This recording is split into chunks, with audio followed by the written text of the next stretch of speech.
Hello friends, my name is Gaurav Shrivastava and this is our platform sir tutorials. जैसा कि पिछली videos में हम लोगों ने क्लास 12 की अकाउंटेंसी को स्टार्ट किया था और पिछली सारी वीडियोस में हम लोगों ने चैप्टर 1 को कंप्लीट कर लिया है। आज से हम लोग सेकंड चैप्टर को स्टार्ट करने वाले हैं और चैप्टर का नाम है हमारा गुडविल। ये जो चैप्टर है बहुत ही शॉर्ट में चैप्टर है, ज़्यादा लेंथी चैप्टर नहीं है और टॉपिक भी हमारा क्या है इसमें, सिर्फ गुडविल। अब इस चैप्टर में कौन कौन सी चीज़ें हम लोग को पढ़नी है, चलिए स्टार्ट करते हैं।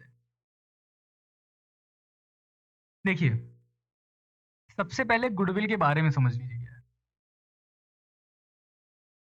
गुडविल का मतलब क्या होता है, सिंपल अगर मैं लैंग्वेज में बात करूं तो हमारे लिए क्या है, एक इनटेंजिबल एसेट है।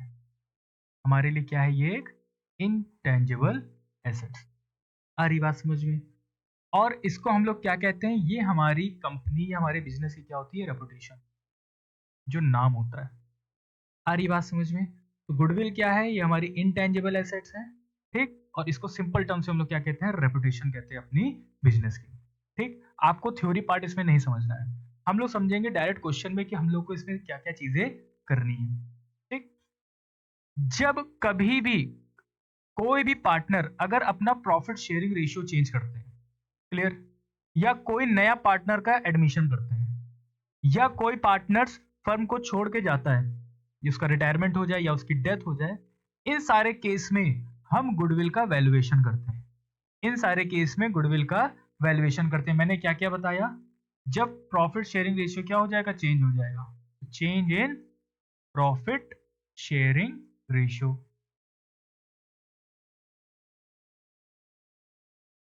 क्लियर?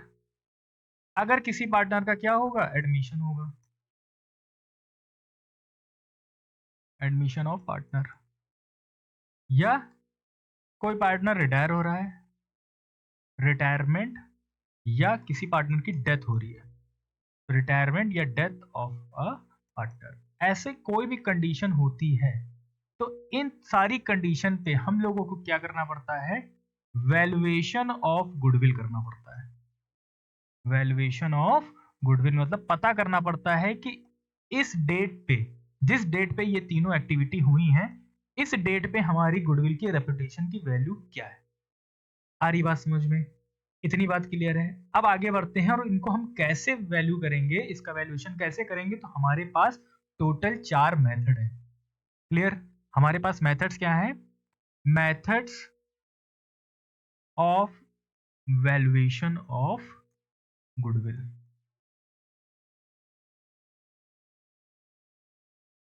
क्लियर? टोटल हमारे पास कितने मेथड हैं, 4। मैं स्टार्टिंग से फिर से बोल रहा हूं, हमारे चैप्टर का नाम है गुडविल। गुडविल का मतलब हमारी जो बिजनेस है उसकी क्या रेपुटेशन है। अब इसमें हम लोग को अकाउंटिंग ट्रीटमेंट में कैसे पढ़ना है, कि अगर किसी भी जो पार्टनर्स उन्होंने अपने प्रॉफिट शेयरिंग रेशियो को चेंज कर लिया, या किसी भी पार्टनर का एडमिशन हो रहा है, या कोई पार्टनर जो हमारा एग्जिस्टिंग पार्टनर था वो फर्म को छोड़ के जा रहा है, चाहे उसका रिटायरमेंट हो रहा है चाहे उसकी डेथ हो रही हो, तो इन सारे सिनेरियो में हम लोग क्या करते हैं, गुडविल का वैल्यूएशन करते हैं। और वैल्यूएशन मतलब उसको पता करना है कि हमारी आज की डेट में उसकी रेपुटेशन क्या है। तो उसके लिए हमारे पास मेथड है, टोटल कितने, 4 मेथड है। तो आज हम लोग शुरू कर रहे हैं फर्स्ट मेथड, और फर्स्ट मेथड हमारा क्या है, goodwill by average profit method. हमारा पहला मेथड क्या है, goodwill by average profit method.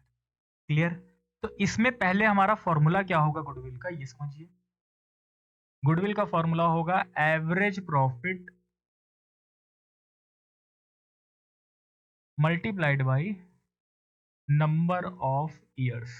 ये क्वेश्चन में हमको दिया होगा, हमें कितने साल का वैल्यूएशन करना है वो क्वेश्चन में दिया होगा, लेकिन हमको एवरेज प्रॉफिट कैलकुलेट करना है।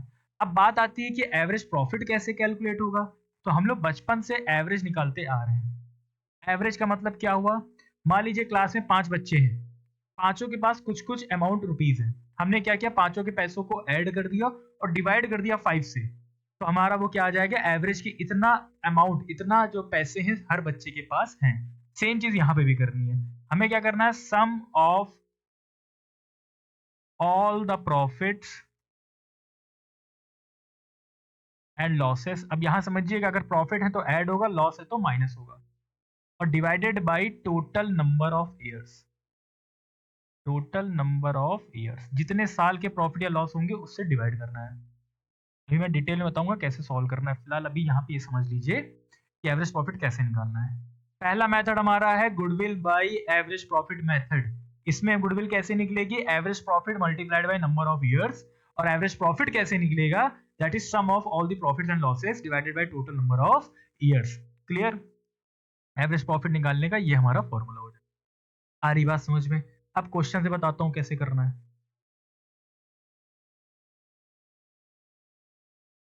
अब देखिए यहाँ पे क्वेश्चन क्या कह रहा है, the goodwill of a firm valued at 4 year purchase of average profit. तो नंबर ऑफ ईयर हमारा कितना दिया है, 4 ऑफ लास्ट 5 ईयर्स, पिछले 5 सालों के प्रॉफिट और लॉस दिए हुए हैं। तो profit of the last 5 years वर, अब हमारे पास कुछ कंडीशन दी है कि पहले साल में 2 लाख का प्रॉफिट है, फिर 3 लाख का हमारे पास लॉस है, फिर 450 का प्रॉफिट है, 350 का प्रॉफिट है, 2 लाख 60 का। Calculate the amount of goodwill. लेकिन यहाँ पे हमारे पास कुछ एडजस्टमेंट है, और जो हमारी एडजस्टमेंट है पहले उनको हम समझेंगे कि इसको कैसे सॉल्व करना है, फिर क्वेश्चन पे आते हैं। तो यहाँ पे देखते हैं पहले एडजस्टमेंट में हमें क्या करना है। यहाँ पे मैं जो भी एडजस्टमेंट बता रहा हूँ बहुत ध्यान से समझिएगा। क्लियर? पहली एडजस्टमेंट हमारी होगी एबनॉर्मल लॉस की।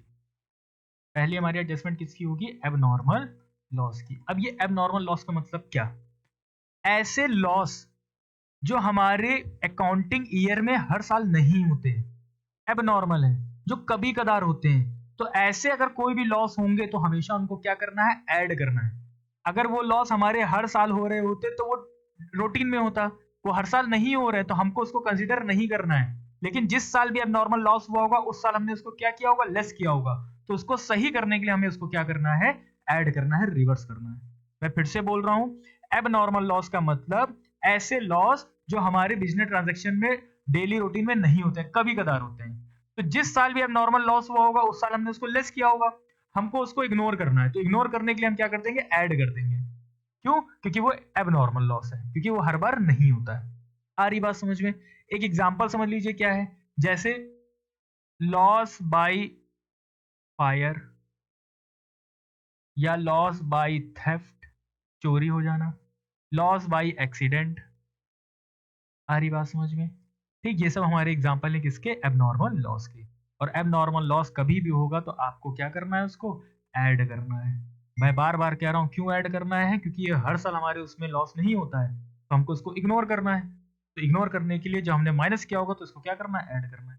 इसी तरह एबनॉर्मल इनकम, इसी तरह हमारी एबनॉर्मल इनकम। तो एबनॉर्मल इनकम मतलब रोज रोज हमें वो इनकम नहीं मिलेगी। तो भैया जिस साल इनकम मिली थी हमने ऐड किया होगा, हमको उसको इग्नोर करना है, तो इग्नोर करने के लिए उसे क्या कर दो, माइनस कर दो।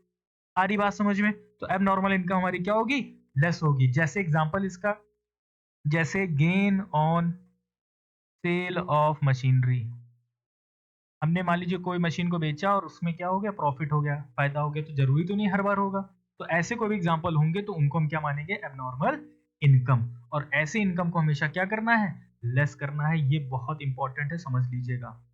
एबनॉर्मल लॉस मतलब नुकसान, तो क्या करना है, ऐड करना है। एबनॉर्मल इनकम मतलब हमारे लिए कि इनकम है लेकिन उसको क्या करना है, लेस करना है, माइनस करना है। आ रही बात समझ में? अब आते हैं हम सीधे क्वेश्चन पे।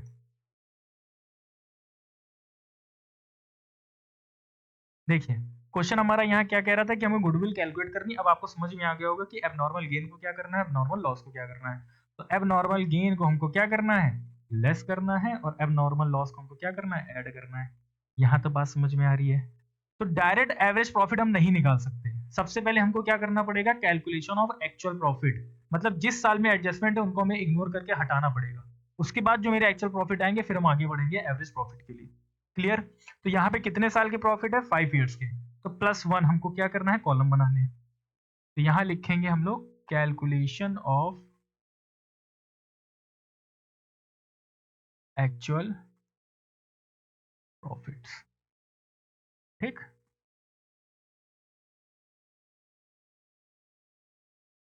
ये फर्स्ट ईयर का हो गया, सेकेंड, थर्ड, फोर्थ और इधर फिफ्थ।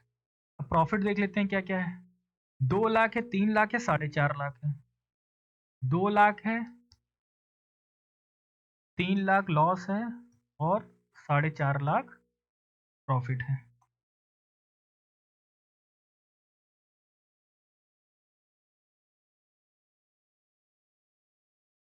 क्लियर है यहाँ तक? अभी मैं खाली नोट कर रहा हूँ। इसके बाद 3.5 लाख है, 2 लाख 60,000 है। 3.5 लाख है और 2 लाख 60,000 है। ये हमारे, पहले तो मैंने क्या कर लिया, प्रॉफिट्स को लिख लिया। मैं बार बार कह रहा हूँ, एडजस्टमेंट आएगी तो आप डायरेक्ट एवरेज प्रॉफिट नहीं निकाल सकते। एवरेज प्रॉफिट मतलब आपने सारे प्रॉफिट को ऐड किया, 5 से डिवाइड कर दिया, ऐसे पहले नहीं करना। पहले आप एडजस्टमेंट को सॉल्व करोगे, फिर जो मेरे पास एक्चुअल प्रॉफिट आएगा, फिर हम उससे क्या करेंगे, एवरेज प्रॉफिट को कैलकुलेट करेंगे। अब कौन से साल में कह रहा है? जिस साल में हमारा 4,50,000 का प्रॉफिट था, 2019 एंड 20 में 4,50,000 का हमें प्रॉफिट था, उसमें एबनॉर्मल गेन हुआ है। तो एबनॉर्मल गेन को क्या करना है, लेस करना है। कितना? 50,000। तो 50,000 4,50,000 से हमको क्या करना है, लेस करना है। आ रही बात समझ में? यहाँ पे हमने क्या लिखा है, प्रॉफिट्स और लॉस। अब यहाँ पे हमें क्या करना पड़ेगा, लेस करना पड़ेगा एबनॉर्मल गेन। यहाँ पे 50,000 ये माइनस हो जाएगा। यहाँ तो बात समझ में आ रही है? यहाँ से आ गया आपका 2 लाख, इसमें कुछ था नहीं। यहाँ से आ गया 3 लाख, यहाँ से हो जाएगा 4 लाख, यहाँ से हो जाएगा 3,50,000 और यहाँ से हो जाएगा 2,60,000। क्लियर? इसके बाद आगे क्या कह रहा है कि हमको नेक्स्ट ईयर में उसके 3,50,000 जिसमें प्रॉफिट है, उसमें एबनॉर्मल लॉस हुआ है। कितने का? 90,000 का। तो वो हो जाएगा, क्या हो जाएगा, ऐड। ठीक, तो यहाँ पे क्या कर लो भाई, ऐड कर लो एबनॉर्मल लॉस। ठीक, कितना हो जाएगा, 90,000। अब हमारा यहाँ से आ जाएगा एक्चुअल प्रॉफिट। क्या आ जाएगा यहाँ से हमारा एक्चुअल प्रॉफिट, क्योंकि आगे कोई फर्दर हमारे पास एडजस्टमेंट नहीं है। ये हो जाएगा आपका कितना, 2 लाख, ये हो जाएगा 3 लाख, ये हो जाएगा 4 लाख, ये हो जाएगा आपका 440, ये हो जाएगा 2,60,000। आ रही बात समझ में यहाँ तक? अब हम इससे यहाँ से क्या कर सकते हैं, एवरेज निकाल सकते हैं। हम यहाँ पे क्या निकाल सकते हैं इससे, एवरेज 2 लाख माइनस का 3 लाख, 4 लाख, 440 और 260। क्लियर? तो पहले निकालते हैं एवरेज प्रॉफिट।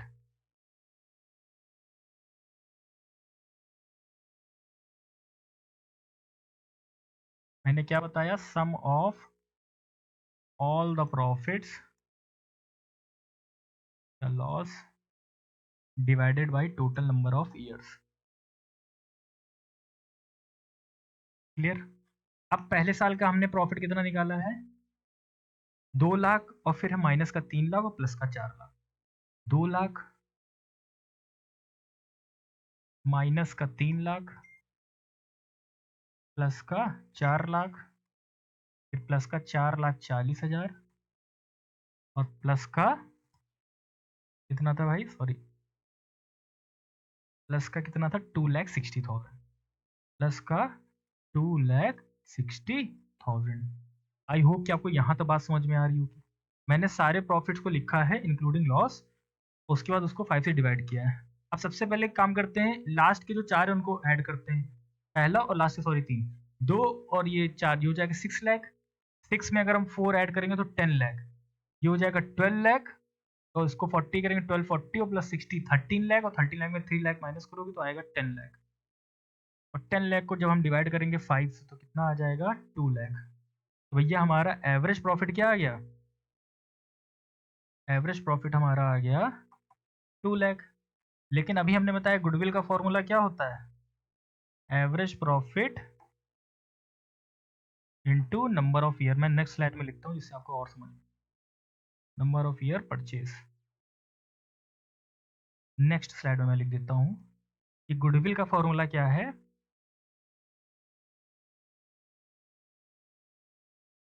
एवरेज